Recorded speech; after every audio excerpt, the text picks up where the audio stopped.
It's time for All Hands on Tech. Climb on board as we explore all the amazing things happening in Nova Scotia's tech sector. Each episode, we'll chat with local experts to uncover the secrets of what makes Nova Scotia the best place for collaboration, innovation, and creativity. All Hands on Tech is proudly produced by Digital Nova Scotia, the industry association for Nova Scotia's growing tech sector. Welcome back to All Hands on Tech. I'm Claire. And I'm Ashley. Today, we are thrilled to introduce a very special guest on our podcast, our new Chief Executive Officer. Owen Sagness, who recently joined Digital Nova Scotia, brings over 2 decades of experience in the technology industry with a successful career at major companies like Microsoft and Hewlett-Packard. Thank you. It's great to be here. You're excited? I'm excited. Thanks for inviting me to the podcast. What a way to kick things off. 18 days in, we thought, we got to know you, but now everyone else will get to know you too. Thank you. Yeah, it's great to be here. I know, I'm like, what a task. We have to interview you on your first 3 weeks in, but no, it's exciting. Let's do like a quick introduction for listeners who, this will be their first introduction to you. So tell us a little bit about yourself. Well, yeah, I mean, my original entry into the world of tech was when I was in high school. And I took a programming course using punched cards and a very old Wang computer. Yeah, but went on to get my computer science degree, started as an engineer, and from there I went into consulting, sales and marketing, and eventually several executive roles. And for the last 3 years, I've been doing consulting with early stage technology companies and just having a ton of fun. So I'm really excited to be at Digital Nova Scotia because that's kind of my new mission in life has been to help technology companies succeed. And what better way to do that than heading up this organization? I love that. Why is that your new mission in life? Oh, you know what? That's a great question. It's because, I've been in the industry 35 years. Mm-hmm. I've seen a lot. And it's an opportunity to give back. I've learned so much. I've dealt with so many different kinds of situations, different technologies, and it's great to just be able to kind of share that and help out the industry that has helped me out for so long. Mm-hmm. That's awesome. I feel like that's such a good fit for Digital Nova Scotia because we're in the tech space. Obviously, we represent that space, but at the end of the day, we are a nonprofit. So that brings a lot of passionate people, into our office. So I think this is such a good fit. We're so lucky to have you. Thank you. Yeah, thanks. It's great to be here. Aw. Oh my God, we're being so nice to each other. I know. Okay, we do have some questions for you, but we'd love to get to know you just a little bit better. Okay. So we have some fun rapid fire questions for you before we get to that. So I'll let you kick it off. Why not? Okay, Owen. Spotify or Apple Music? Spotify. All right. Do I have to explain my answers? No. Or okay. You can if you want to, though. Please don't. Please don't. Okay, definitely Spotify. What about London or Toronto? London. UK, London. Right. Yeah. Yeah. Because you lived in both. I have lived in both. Yeah. Why? Okay. Now we want to know why London. A few things. One is London is even bigger than Toronto. So if you think about energy level, excitement, go, way more in London. The second thing is the history. You can walk around any corner in London and, there's something that happened. Chopin lived here, Mozart lived here, Jimi Hendrix lived here. I mean, the blue plaques and just the history of the city is incredible. The 2,000-year-old Roman wall is still there in places. So you can never be bored in London, which is amazing. And then finally is the people. I found, being Canadian, very accepted by the British folks. And there's just some amazing characters, amazing stories, and awesome people. Cool. I've never been to London. I did go once, but I found it and you said it's so huge and sprawled out. I was only there for 2 days and I was quite overwhelmed. Oh, yeah. But I did enjoy my time there and what I did see. So Great. Yeah. I think DNS should go to London. Yeah. and I'm not saying anything bad about Toronto, by the way. Of course not. Yeah. But I think just London takes it to the next level. No, we made you choose. Yes. It's not your fault. It's on us. Send us the hate comments. Okay, if you had to give up one of these two things, would it be tea or chocolate? It would be chocolate. Really? Yeah, because chocolate just isn't that healthy, I don't think. There's some health benefits, That was a conscious decision. I'm sure. Yes, there are some health benefits if it's dark chocolate and all that. Yeah. But Okay, what would be easier to give up? Yeah, tea would be easier to get up. Just replace it with hot water. Yeah. Okay, and last question, which we ask everyone on this podcast, but what is your favorite thing about living and working in Nova Scotia? Oh, that's a really tough one because that's kind of two questions, right? I think my favorite thing about living in Nova Scotia is so I love Halifax because a lot of what you need is in Halifax. Like, it's a great size without being ungainly. So if you want to get out into the woods or go to a beach, 10, 20 minutes, you can get there and not be in gridlock traffic, Right. which is amazing. But if you want to come back in the city and have the amenities of the city, that's all here too. So, I love that, in terms of living here, just you can have the best of both worlds without a lot of that stress and gridlock and craziness that you get in bigger cities. And I think one of the great things about working here is you can really get a sense of the industry end to end. So it's not so small that it's uninteresting, but it's not so big that you just can't even comprehend it. Like I've worked in Silicon Valley, for example. It is just, it's crazy, right? And everything's tech, and you can't even comprehend the scale of it, really. Right. So this is a nice place where it's very balanced, I think, either personally or professionally. I agree with that. I think it's still on the cusp too of it. You can feel the growth here, and you can feel the momentum, but there's still that feeling of community, Absolutely. which is a niche spot to be in. Yeah. It's very unique. Great. Those are all the rapid fire questions. Okay. Thank you. So yeah, but we do have other questions. It's not Okay, over. great. Okay. But you previously talked about in your intro that you're most recently doing some consulting. So what made you kind of switch from what you were doing, the consulting you were doing, into taking on this new venture as the CEO of DNS? Yeah, that's a great question. I think one of the challenges that one has as a consultant or a consulting firm that's very small is, how do you scale? And so the opportunity I saw in moving out of that and moving into Digital Nova Scotia was the opportunity to do what I had been doing at a much bigger scale. And much more quickly than trying to sort of organically scale myself, which is a challenge at times. So so to me it was, hey, there's a fantastic team, fantastic reputation, and they're doing this work at scale. Continue doing what you love, just at a greater scale. Absolutely, yeah. Have a bigger impact. I'm wondering if you could share, again, in the intro, we had mentioned some big companies that you had worked at previously. Could you share some of the highlights of your career in the past and some experience that might have helped prepare you to take on the role of CEO with us at DNS? Wow. Well, that could be a really long answer, but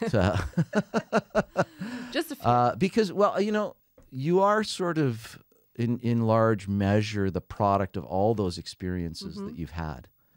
And what I find sometimes is you never know when one of those experiences is going to come in handy, right? So being a CEO of my own business and being a startup, well, that's super helpful in talking to other startups.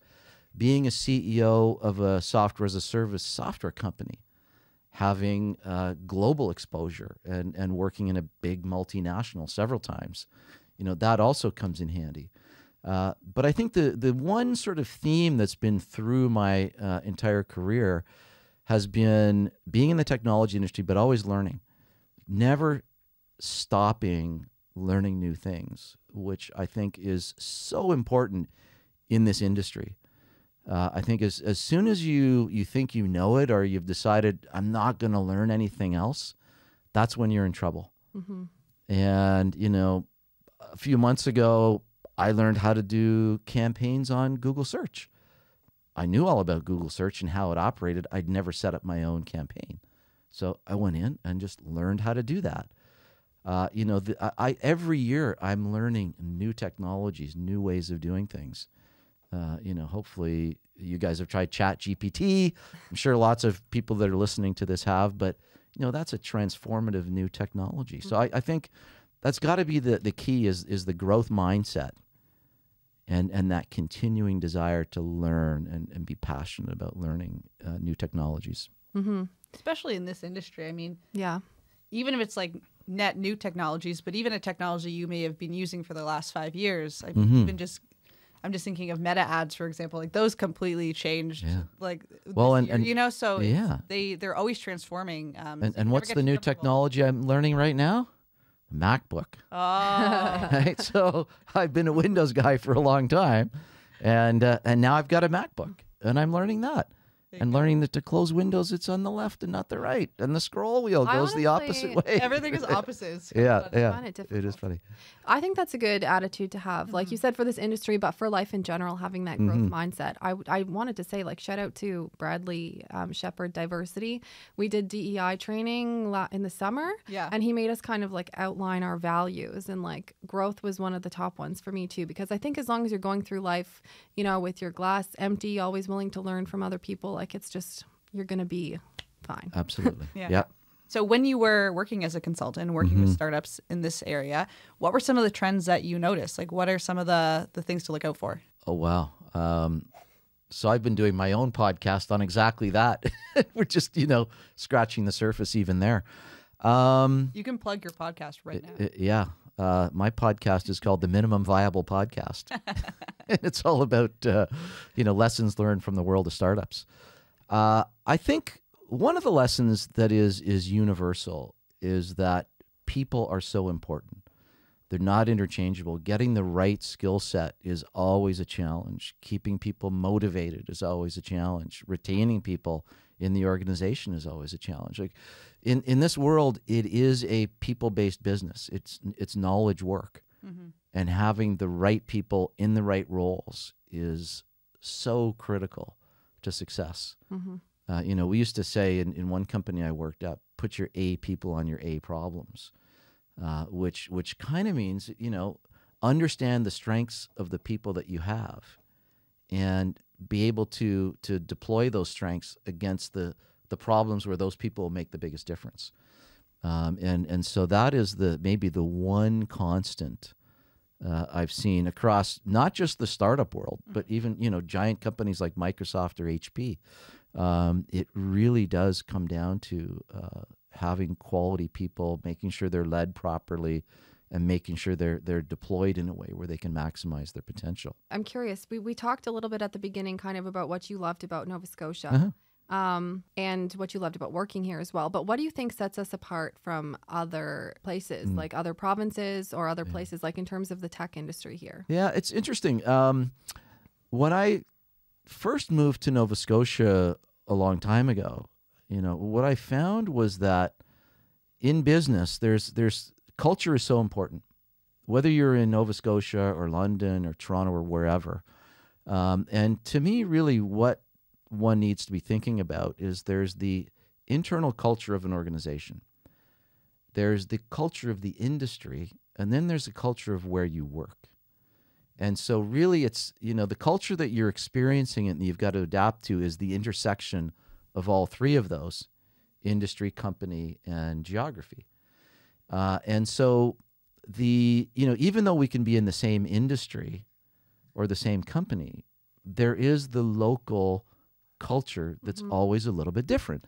And one of the things that I found when I first came to Nova Scotia was, you know, normally, let's say a big city like a Toronto or New York or London, you know, when you go into a business meeting, you talk business first. And then at the end, if there's time, it's like, how's your family? How's your golf game? That kind of thing. What I found in Nova Scotia is you talk about that first. So people like to have the social connection at the beginning of the meeting. They like to get to know you. And the other thing is that people are always looking for that connection. Like, oh, maybe we enjoy the same sport, or maybe we're somehow related through cousins or something like that. Right? You're laughing because you've heard that, right, a lot. So so I think on the East Coast in particular, people are looking for the connection, and they want to get to know you when they're doing business, which I love. It's a little bit different than maybe some of the more transactional types of relationships you might have in other places. I guess a natural follow-up to that is like, what do you think, you know, what benefits, if any, are there to that kind of interaction? Well, yeah, I mean, business is all about networks of people. Yeah. That's how things get done. So the better your network is, I think, the more effective you can be. And so here I think people place a high level of importance on establishing those networks and using those networks in business. Yeah, I agree. I think we have a really good community here, and I personally love that. I think it sends a good message to know that people, that when you talk to them, that they actually care about you beyond, you know, maybe the business that you're. Yeah, and I think that's a big part of what Digital Nova Scotia is here to do, is to promote and advocate for that community, build the community within the industry, because you know, certainly in Nova Scotia, we're getting more people coming into the province, either from other places in Canada or around the world. And I think, you know, we're a hub. We know lots of people. We know lots of organizations. And we connect those together, which I think makes the entire industry more effective. It's one of our main pillars. Yeah, absolutely. Yeah. I know that, you know, you're obviously kind of just getting started with us, and you're going to be speaking with a lot of our members and stakeholders to find out more about the industry and kind of what they want. But I'm curious personally for you, like, what do you want to see for the province and the industry here? You know, I think if we look out to 2030 and beyond, we need to look at what's the shape of the province, the shape of industry, what's going to be needed to be successful, and then how does Digital Nova Scotia help to get there. And you know, there's some things that we can look at. There's some big game changer technologies that are certainly changing the face of the digital landscape as we know it, like artificial intelligence, but there are others. And so I think we need to take a strong position on what technologies we think are important. Another thing that the Premier of Nova Scotia has said is that he wants to try and double the population of the province. Right. So how's that going to happen? Well, we need to attract people, but the people that we attract are likely to be younger and more diverse. Well, what does that mean for the digital industry here, right? Well, it's going to be younger and more diverse. So how do we make sure we're expanding our reach into those other sorts of communities, right? Another one is productivity. And so during the pandemic, there were trillions of dollars of new wealth created. What we didn't see was the growth in productivity that would normally drive the growth in wealth. And so when things get out of balance, usually they have to get back into equilibrium at some point. So we've either got to grow productivity or the wealth is going to deteriorate and we'll get back to equilibrium. And I think digital, and it's not just me that thinks this, it's been shown in a lot of places, digital is a driver of productivity growth. And so that is going to be really key to the success of the province and the businesses in the province. And let's not forget, you know, every business in this province is a digital business. Unless you're completely running your business on paper and you store your cash in the mattress, you are digital in one way or another. And so, you know, we are the industry association, I think, that can help all businesses become more digital and more productive. Very important work. It is. And I think that last point was so important because our scope can be, it seems endless, you know, the fact that everyone or almost everyone, you know, has some sort of digital element in their daily life or in their business. Absolutely. So yeah. I think, you know, one of my questions for you is, you obviously, there's so many amazing ideas that you're bringing, and you bring I would say, completely new perspective to DNS, especially with your technical background, which is super exciting. But what is kind of one of the things that you're most excited about out of all these ideas? And I know you haven't, you know, you just got here. You're set to hit the road soon and meet a lot of our stakeholders and partners across the province. But if you could kind of name one. Well, that actually is the thing I'm most excited about, is meeting all the stakeholders across the province. So we had an event last week where we announced the finalists for our Tech Forward Awards. It was fantastic just to, after the official part of the ceremony was done, just to meet founders and members of the digital industry and learn about what they're doing. It continues to boggle my mind when I talk to these smart people that have created these businesses with incredible ideas, incredible energy. That's the biggest piece. We actually went to the opening of the Human Computer Interaction Lab at Dalhousie the other week as well. And again, it was amazing to listen to the researchers and see the projects that they're working on. So that's the part that just energizes me continuously. I agree. I love that part of the job for myself personally. And that's what I love about this podcast too, getting to like sit down with our members and a deeper dive into the work that they're doing. It is really inspiring. Yeah. It's exciting to see, not just where the province is going to go, but just where we're already at. There's so many wonderful and extremely, one of the most amazing things we saw at the Dalhousie Lab was AI real time generating classical piano scores. Yeah, so they had this player piano that they got from the National Research Council, which had electronic actuators, which they hooked up to a generative AI system, which could create classical music in the style of Chopin, Mozart, etc. It was incredible to see that. Blows your mind. Yeah, that was a highlight for sure. I love that. Yeah, there was so much innovative stuff happening there. It was exciting for sure. Okay, so as the CEO, what message would you like to send out to any of our members that might be listening? I'm looking forward to meeting you. Yeah. Prospective members. Or prospective members. I'm looking forward to meeting you as well. Yeah. Yeah. I'm very excited about the potential that we have here, some of the unique assets and resources. And, I want to help all of those businesses grow and be successful. But I'd love to meet them, hear what they need, and then see how we can incorporate that into what we do. All right. Those are all the hard-hitting questions. On a more personal note, can you tell us a little bit more about some of your interests outside of the tech space? Yeah, that's interesting. I can tell you a little bit more about some of my interests outside of the tech space. I do like to do photography, which you could say has gotten way more technical since I started with a film camera many years ago. Heck, AI is creeping in there all over the place. Do you still shoot with a film camera? Occasionally, I still shoot with a film camera just for effect and something a little bit different. But generally, generally it's digital. I have been accepted into Getty Images as a photographer there. So that's cool. Kind of a fun hobby. Yeah, that is cool. Love to play guitar. And again, AI and technology is creeping in there slowly Acoustic but surely. Or electric? Both, acoustic and electric. Oh, wow. Yeah, but on the amplification side, there's a lot of modeling and things like that are taking hold. So, it's a creative project that I like to do. That's cool. Are those really different to play? The acoustic versus electric? Very. Oh. I think so. Yeah, you can make an They acoustic. sound different. I know that. Yeah, you can make an acoustic if you put the right strings on it and whatnot. You can make it, depending on the guitar, sort of feel electric. Yeah.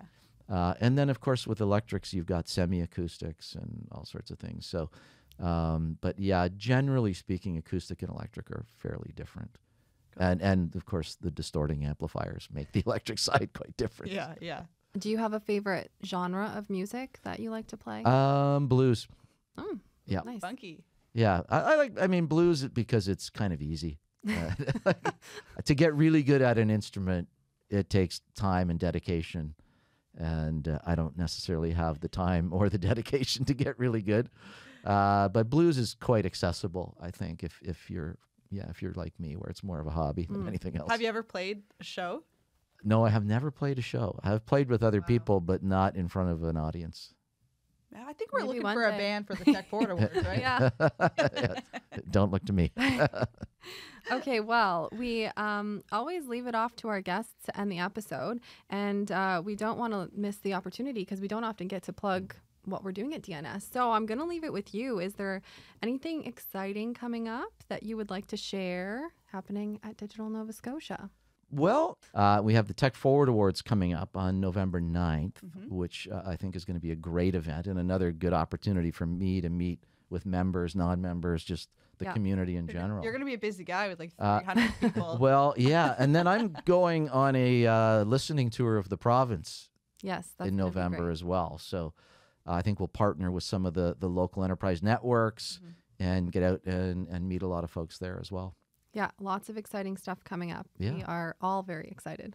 Yeah, good. Me too. Awesome. Well, thanks for coming. Thank Thank you. you so much. Yeah, We'll see you my at the pleasure. office. All right. Yeah.